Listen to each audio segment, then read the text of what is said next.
Entonces, para recordarles que la clase de gravimetría, como la vamos a empezar a ver el viernes, que entonces traten de repasar todos los videos y toda la información que está ahí para comenzar a trabajar en el tema a partir digamos, de lo que ustedes ya han estudiado.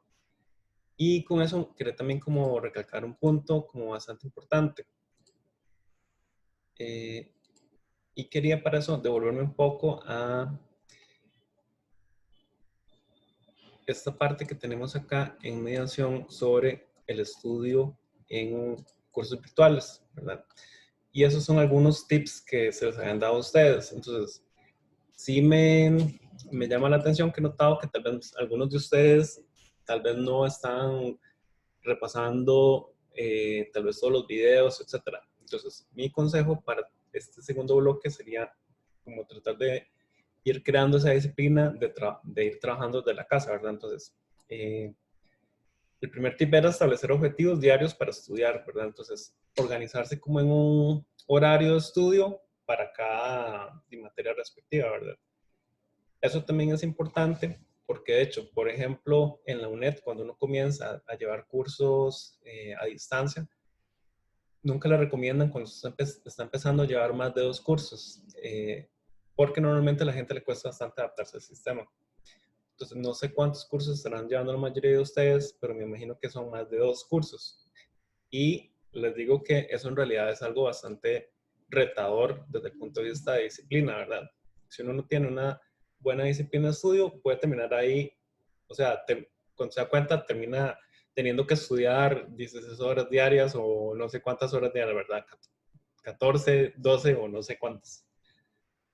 Porque normalmente los cursos que se realizan a distancia requieren más trabajo de parte del estudiante, al final de cuentas.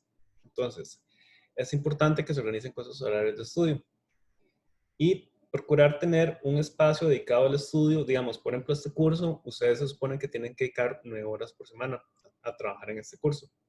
Entonces, es importante que se distribuyan realistamente un horario de estudio para dedicar a este curso. Y también es muy sano que ustedes busquen la forma de que las horas que ustedes dedican a este curso las dedican a este curso, pero no se salgan de ese horario, ¿verdad? Porque también es importante que dejen ratos de esparcimiento y ratos para hacer otras actividades, ¿verdad? Entonces, es importante que estudien, traten de estudiar dentro de ese horario que ustedes se programan.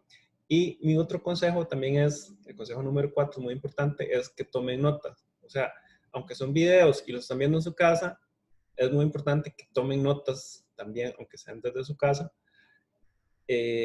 sobre todo para la gente que tiene más memoria cuando escribe, digamos, como kinestésica. Bueno, participar en clase, eso está de más decirlo.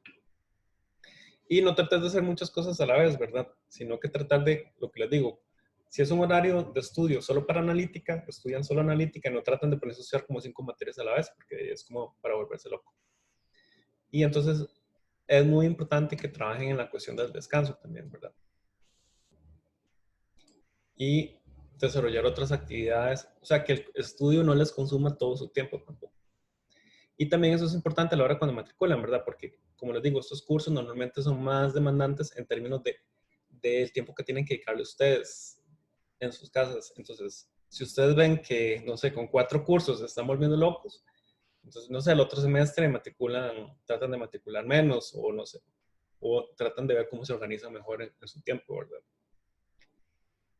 Entonces, quería recalcarlo sobre todo en cuanto a la dinámica que vamos a tratar de mantener en este segundo bloque, porque la dinámica lo que pretendo más es que los videos ya están ahí subidos y lo ideal es que ustedes lo estudien, que entonces cuando venimos a la clase venimos a trabajar sobre la información que en principio ya ustedes estudiaron, digamos.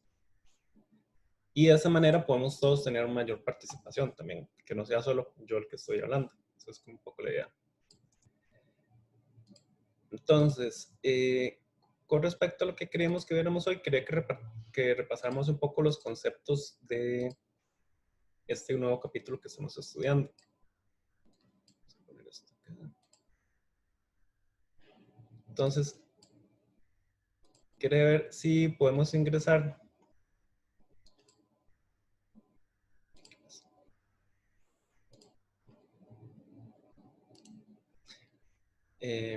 podemos ingresar otra vez a polev.com y ingresamos a la sesión Diego González 830. Si me hacen el favor.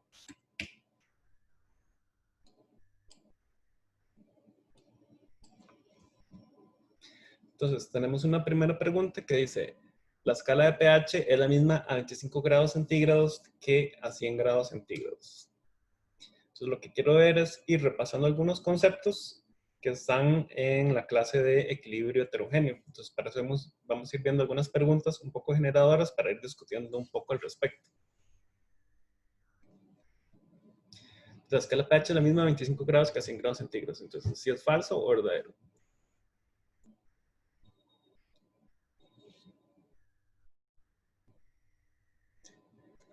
Entonces, de momento la mitad dice que verdadero, la mitad dice que falso.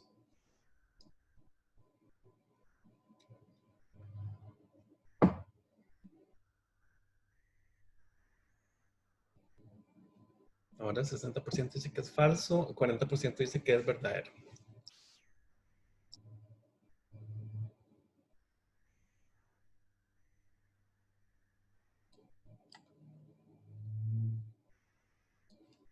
El 71% dice que es falso.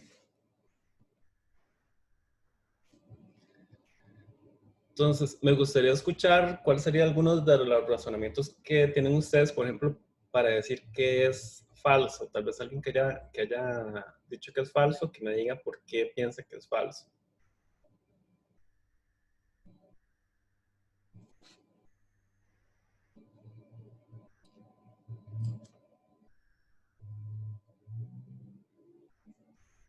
O alguien que haya dicho que es verdadero porque pensó que era verdadero.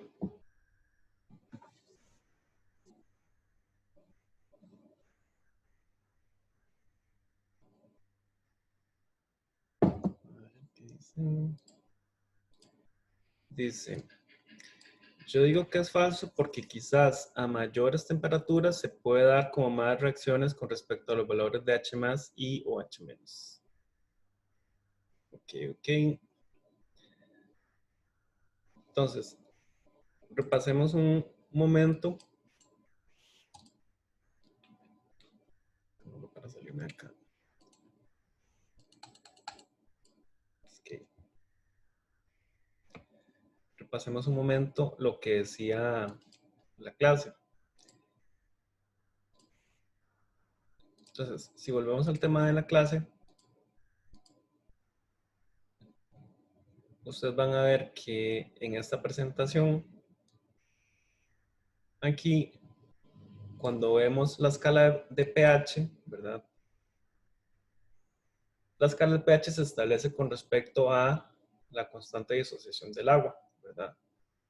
La KW. Entonces, el pH se establece a través de la pKW.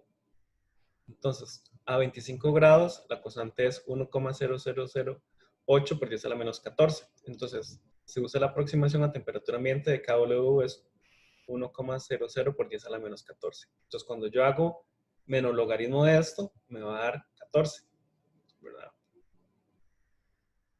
Pero recuerden que la constante de producto iónico del agua depende de la temperatura. Entonces, a temperatura de 0 grados, tiene este valor, 0,1 por 10 a la menos 14. A 25, el 1 por 10 a la menos 14. Pero a 100 grados, tiene un valor de 49 por 10 a la menos 14. Entonces, la escala va a variar muy ligeramente, porque es escala logarítmica, pero sí va a ser un poquito distinto, ¿verdad? Entonces, sí, la escala en realidad sí va a variar un poquito con la temperatura.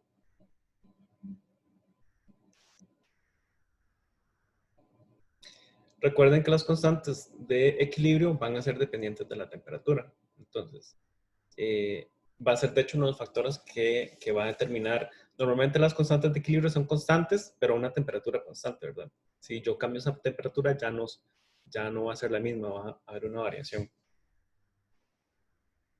Vamos con la siguiente pregunta.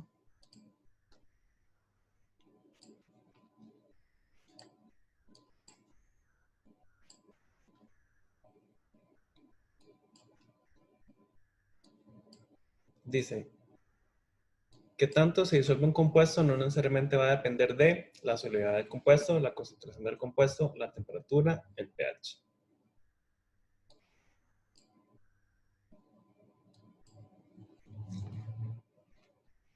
Entonces, ahí efectivamente sí, va a haber algunas reacciones que sí van a depender del pH, pero esas reacciones van a ser como más específicas. Por ejemplo, si la solubilidad de un compuesto que produce protones cuando se disuelve, entonces se va a ver afectada por el pH, por ejemplo. O si, por ejemplo, yo tengo un compuesto, por ejemplo, hidróxido de calcio, la solubilidad del hidróxido de calcio, como produce hidróxido, entonces se va a ver afectada también por el pH. Entonces va a depender del compuesto en específico. Seguimos con la otra pregunta. Dice, una disolución sobresaturada es una disolución que obedece la ley de equilibrio según la expresión de KPS. ¿Falso o verdadero?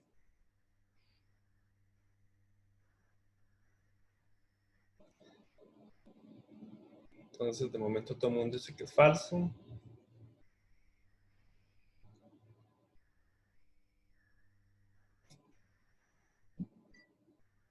Tal vez alguien que me diga por qué es falso.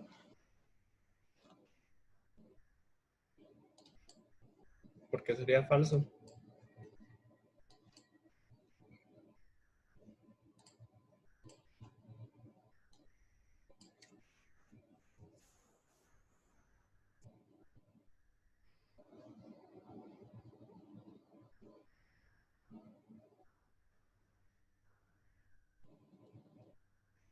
¿Qué hace que la disolución sobresaturada no siga la ley de equilibrio?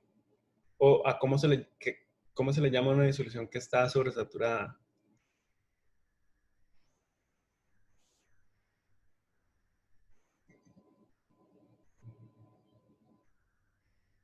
Según el video que estaba ahí, no sé si recuerdan qué se decía al respecto. Es un equilibrio metastable. Sobrepasa como el punto máximo de solubilidad. Exactamente. Entonces, ¿qué va a pasar? Yo sobrepaso ese punto máximo de solubilidad. Se solubiliza un poco más de lo que en principio debería solubilizarse. Pero es un equilibrio, como dice Alvin, metastable. Entonces, quiere decir que cualquier disturbio que yo le haga al sistema va a comenzar a precipitar. ¿Y va a precipitar hasta cuándo? Hasta que alcance la condición de equilibrio. El equilibrio que sí es estable, ¿verdad? A ver la siguiente. En sus propias palabras, el cociente de reacción describe dos puntos. A ver, ¿qué piensan ustedes que escribe entonces el cociente de reacción?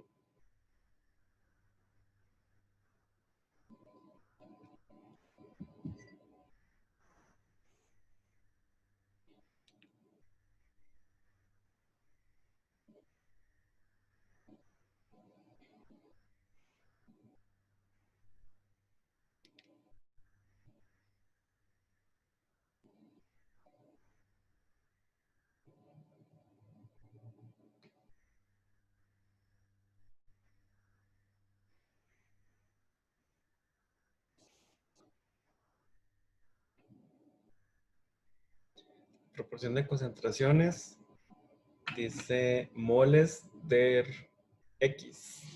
No sé qué es de X. De reacción, supongo. Moles de la reacción, la proporción de concentraciones, a ver qué más.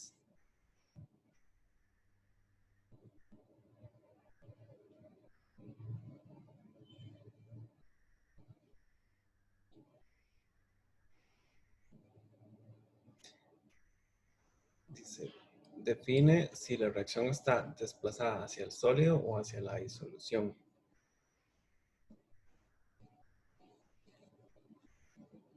A ver qué más.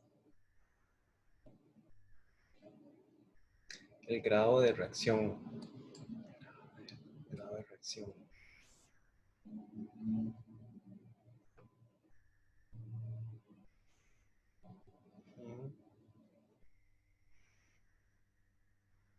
Concentración de los iones con respecto a una constante.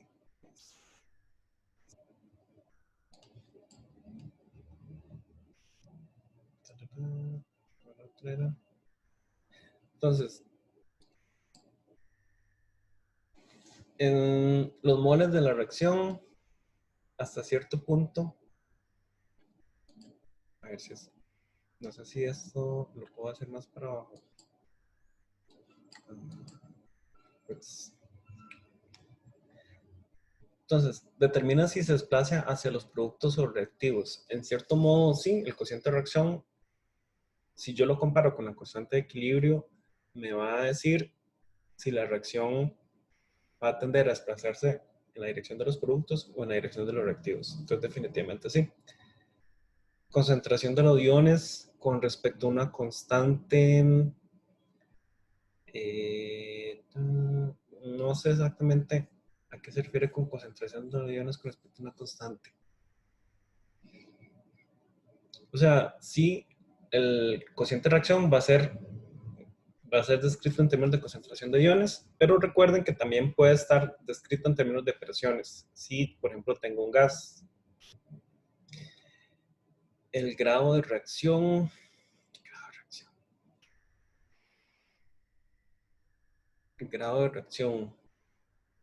creo que ahí estaría un poco ambiguo en el sentido de que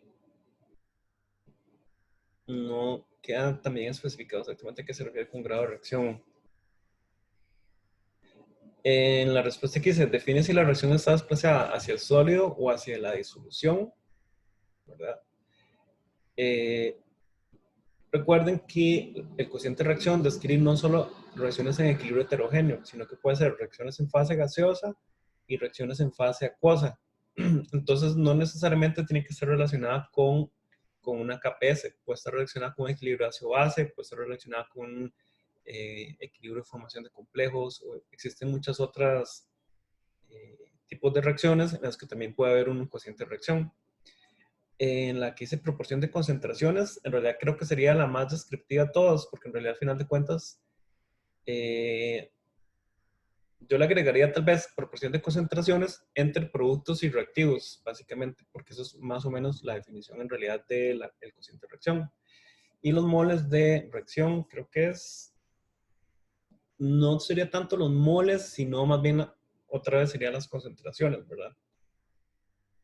Ahorita vamos a hablar un poco más al respecto.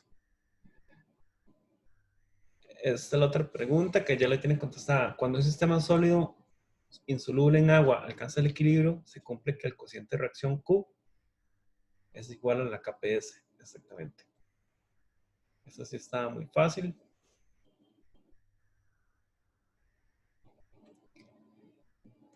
Esa es otra pregunta, dice, ahí es, si se tiene un sólido que es Hg2Cl2, ahí tenía que ser como subíndice, pero nada más que no tenía el programa para hacerlo.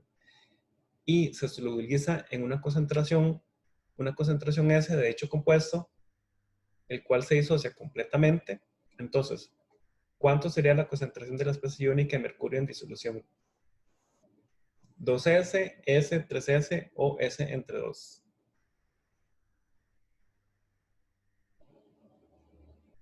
Entonces tenemos este compuesto que se llama calomelo o calomelanos, se llama, y se solubiliza una cantidad de S. Entonces, ¿cuál sería la concentración de especie iónica de mercurio en disolución?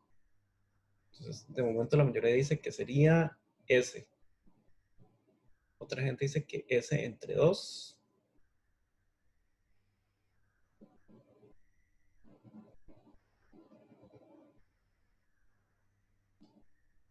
Ahora todos dicen que S.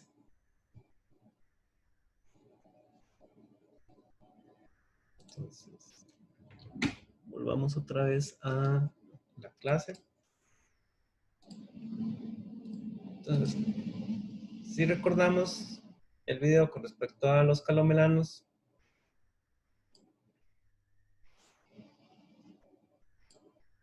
en este, hacerlo un poco más grande. Entonces, si recordamos, el calomelano en realidad forma una especie dimérica de mercurio. Son una especie que tiene Hg2 más 2.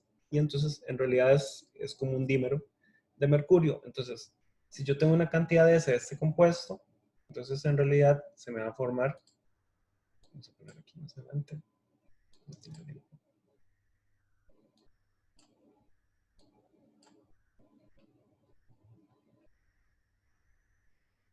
Más adelante.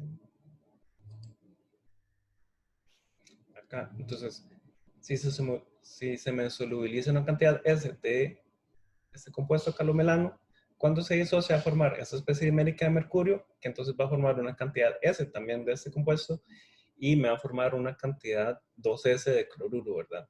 En total, de especies iónicas voy a tener 3S, ¿verdad? Pero de la especie mercurio en sí solo voy a tener 1S.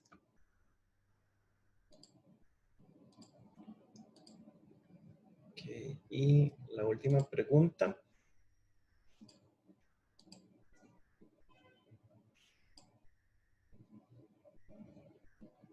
sería, si se tiene un sólido de cromato de plata, se agrega agua destilada de manera tal que sea un equilibrio entre la fase sólida y acuosa. Entonces, es cierto que la solubilidad del sólido disminuye si se agrega cloruro de sodio, cloruro de plata, ese otro compuesto y KCl. Acá, otra vez, esto debería ser el subíndice, ¿verdad? Nada más que el programa no me da chance de hacerlo.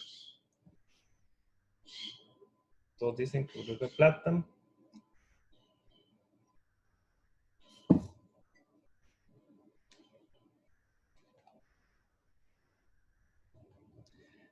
Entonces, ¿cómo se llamaría el efecto que tenemos si agregamos el cloruro de plata? Ion común. El efecto León común, exactamente. Wow, están súper estudiados ustedes, casi todas las pegaron súper bien. Muy afilados. A ver. Entonces, lo otro que quería es, en las clases ya están disponibles también las prácticas. De hecho, creo que está...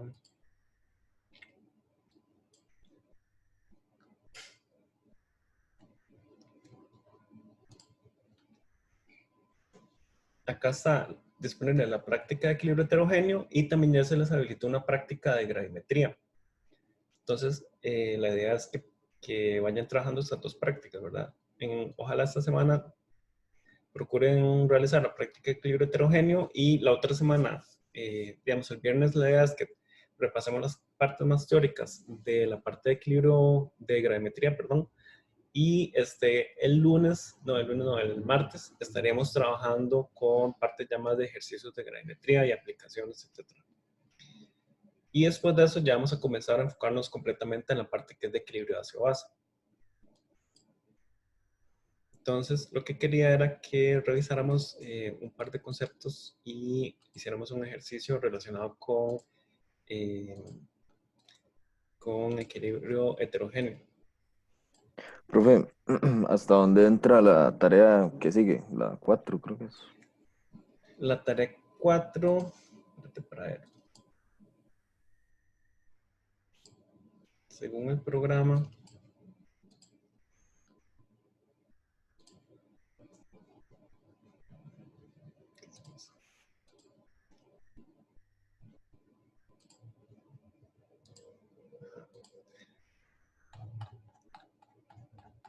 entonces la tarea 4 entraría introducción al equilibrio químico, equilibrio heterogéneo, métodos gravimétricos y la parte de equilibrio y valoraciones ácido-base. Creo que sería más que todo lo que entraría. Sí, creo que la parte de sistemas ácido-base complejos y aplicaciones, esa parte quedaría por fuera. Se evaluaría más que todo en el examen. Entonces, todo lo que hemos visto hasta ahora, más lo que damos, creo que la próxima semana, básicamente. Sería lo que entraría en la tarea. Ok, gracias. A ver, ¿qué se me hizo? ¿Qué estamos haciendo? Ah, sí, lo de la pizarra.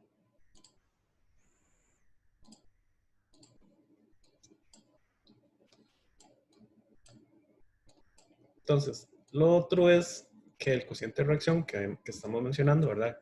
Que dijimos que el cociente de reacción se representa como Q. Yo lo puedo utilizar para predecir si se me da precipitación de una disolución. Entonces, imagínense que yo tengo una disolución de un compuesto A y un compuesto E.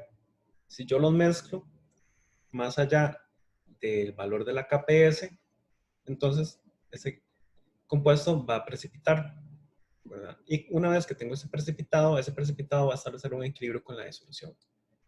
Entonces, ese equilibrio va a ser básicamente AB para formar A más B menos. Entonces, la KPS va a estar dada por la concentración de A más por B menos. Ahora, si suponemos que esa concentración es igual a 1, esa KPS, perdón, es igual a 1, entonces yo puedo usar esa información para predecir si va a haber precipitación. Entonces, por ejemplo, si yo tuviera de concentración de A más 0,5 mol por litro y de B menos 0,5 mol por litro, entonces, ¿habría o no habría precipitación?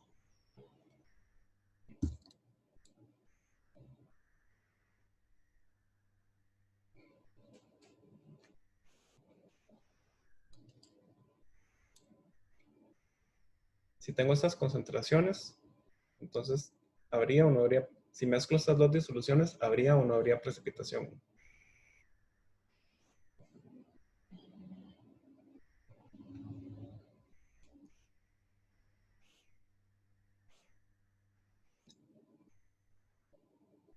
¿Qué dicen ustedes?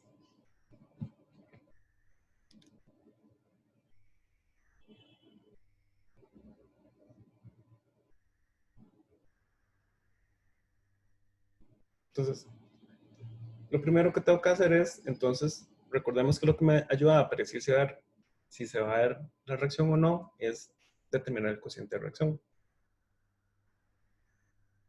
Y el cociente de reacción tiene la misma expresión que la KPS. Entonces sería A más por B menos.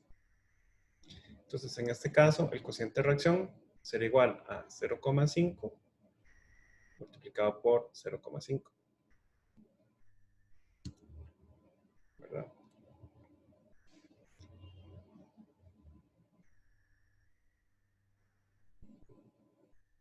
Eso me daría 0,25.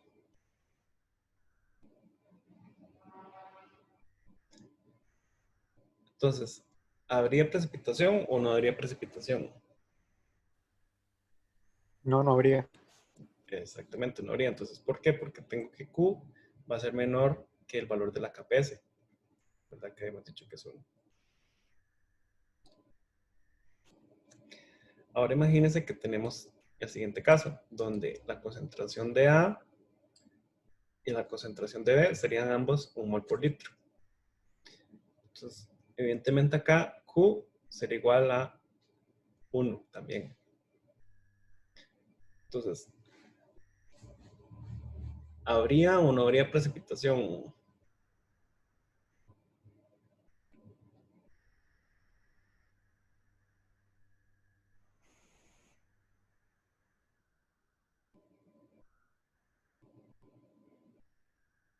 Básicamente en esta condición el sistema está en equilibrio.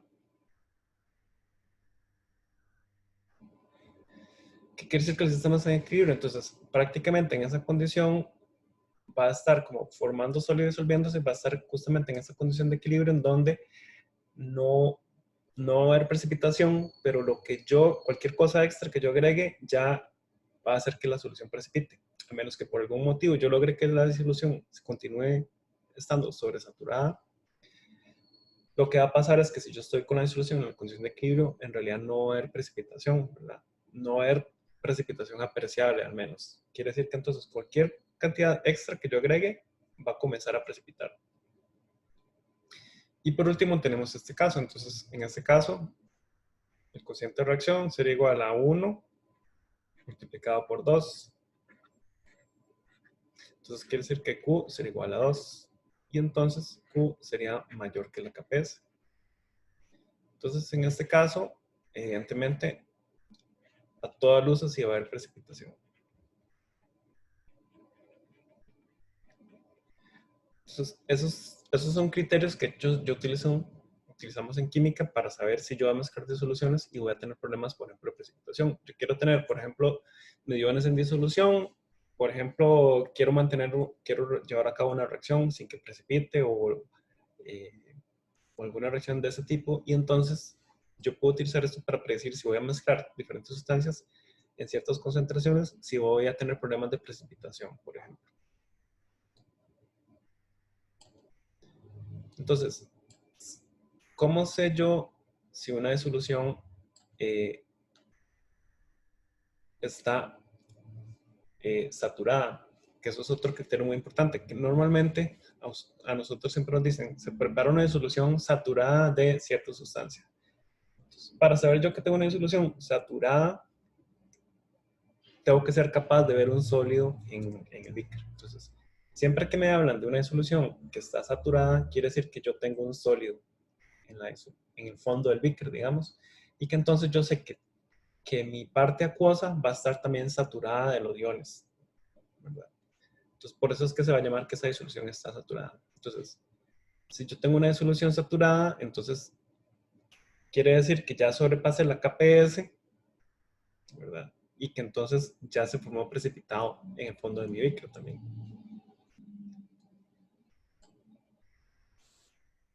No sé si tienen preguntas con respecto a esto.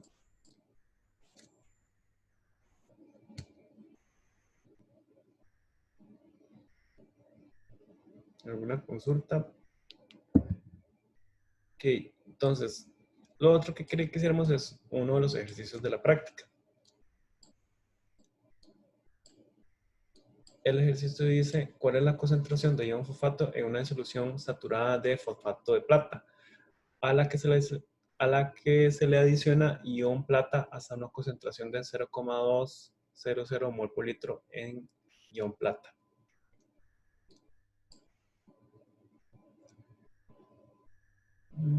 Ok. Entonces, básicamente, ¿cómo empezaríamos este problema?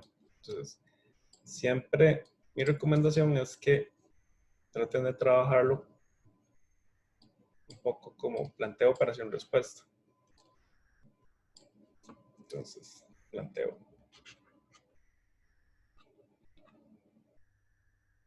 Entonces, ¿qué vamos a tener? Imagínense que tienen un beaker y quiere decir que dice que tengo una disolución que está saturada con fosfato de plata. Entonces, quiere decir que aquí, si está saturada, quiere decir que aquí en el fondo tengo un poco de Ag3PO4, ¿verdad? Y luego, ¿qué me están diciendo? Que yo agregué a la disolución ion plata en concentración de 0,200 mol por litro.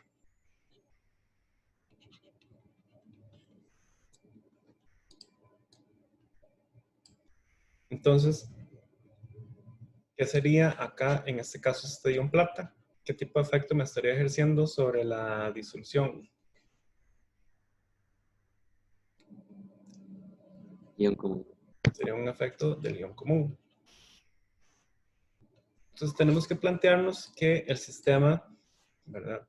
Yo tengo un sistema que sería Ag3PO4 sólido y ese sistema va a estar formando 3 platas más fosfato.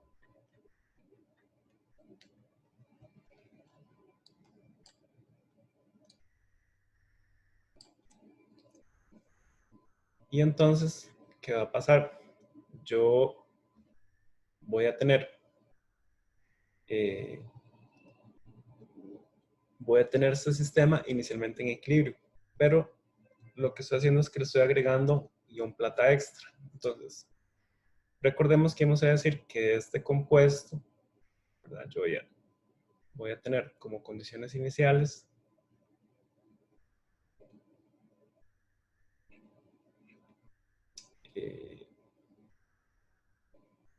sería, se me solubiliza una cantidad de S y me va a formar 3S de ion plata y me va a formar una cantidad de S del ion fosfato, ¿verdad? Pero además yo induje aquí un cambio, ¿verdad? Y el cambio es que le agregué 0,2 de iones plata. Aquí esto permanece igual. Entonces, ¿qué voy a tener en la condición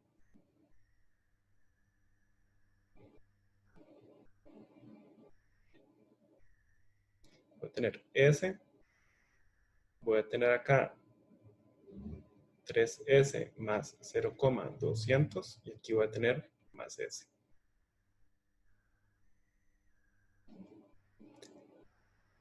Esa sería mi condición de equilibrio. Entonces, ahora, ¿qué tengo que plantear? Tendría que plantear la expresión de la KPS. Entonces, yo sé que la KPS para este compuesto va a estar dada por la concentración de plata elevada al cubo multiplicado por la concentración de fosfatos, ¿verdad? Y entonces lo que tengo que hacer es realizar esta sustitución. Entonces, eso lo tengo que sustituir acá y eso lo tengo que sustituir acá. Entonces me queda que la KPS, bueno, eso en realidad acá tiene que ponerlo bien. No me queda. Entonces, me quedaría KPS sería igual a 3S más 0,200 elevado a el cubo.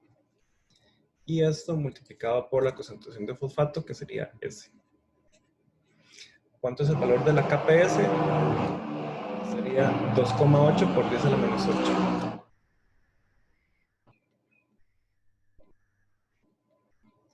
¿Verdad? Entonces, ahora yo puedo realizar aquí una aproximación. Este valor de la KPS es bastante pequeño, es por 10 a la menos 8. Entonces, yo puedo decir que este valor de S, de 3S, va a ser despreciable. Y que va a ser prácticamente cero comparado con este 0,200. Entonces, yo puedo decir que la KPS va a ser igual a 0,200 elevado al cubo multiplicado por S. Eso será igual a 2,8 por 10 a la menos 8. Entonces, de acá puedo despejar S. Profe, tengo una pregunta. Ajá. ¿Cuándo uno no podría hacer eso, como descartar la S? ¿Qué valor tiene que tener la KPS aproximadamente? Yo no puedo hacer esto cuando, por ejemplo, esto que yo estoy sumando, todo este factor que yo estoy sumando acá, si esto representa al menos un 10% de esta cantidad que está acá. Si es más de un 10% de esto, normalmente yo no lo puedo despreciar, digamos. Ya deja de ser despreciable. Entonces, ¿qué hago yo? Yo digo, como esto es tan pequeño, yo creo que esto al final va a hacer que 3S sea muy despreciable con respecto a 0,200, que no va a alcanzar a hacer este 10%. Entonces, yo calculo el S y luego corroboro si esta asunción que yo hice es correcta. Entonces, veamos en este caso. Yo dije que es 2,8 por 10 a menos 8 dividido entre 0,200 a la 3. ¿Cuánto me daría eso? Sería 2,8 por 10 a la menos 8 dividido entre 0,2 a la 3.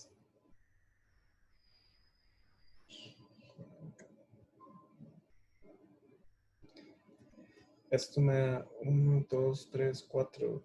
1, 2, 3, 4, 5, 6. 3,5 por 10 a la menos 6.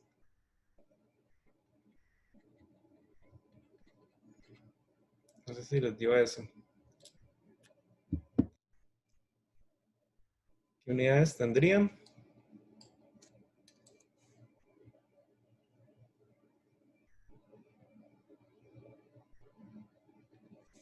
¿Qué unidades tendría? Serían mol por litro, ¿verdad?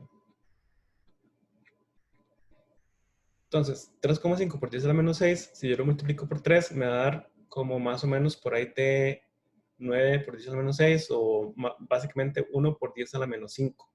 1 por 10 a la menos 5 va a ser despreciable con respecto a 0,200, ¿verdad? Entonces quiere decir que esta asunción que yo hice sí es correcta. y así yo corroboro, ¿verdad? Entonces, sí es despreciable.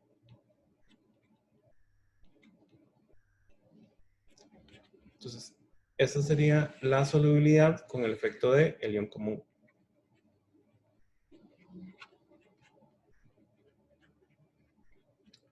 ¿Verdad? ¿Alguna consulta con respecto a este ejercicio?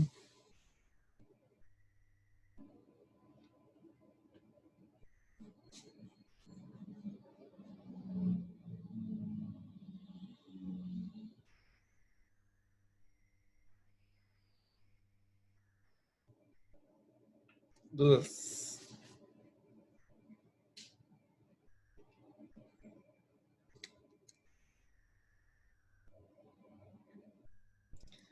Bueno, cualquier cosa. Si no hay ninguna otra duda, entonces podemos quedar entonces para el próximo viernes. Lo que vamos a hacer entonces el próximo viernes es repasar la parte de teoría de la parte de gravimetría y los conceptos relacionados con el área de gravimetría. Entonces, traten de traer sus dudas con respecto a ese tema y para irlo trabajando más que todo como en la parte de también cómo se aplica en el laboratorio. No sé si en el laboratorio ya vieron también algo relacionado con gravimetría o por dónde van en el laboratorio.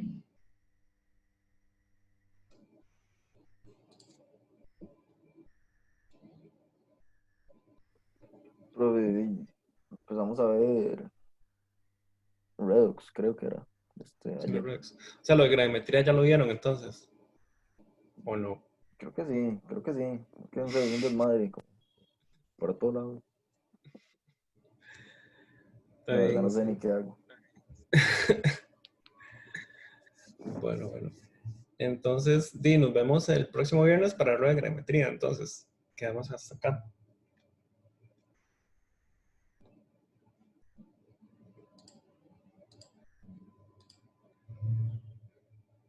Gracias, profe. Bueno, pura vida, hasta luego. Gracias. Chao. Gracias. Chao.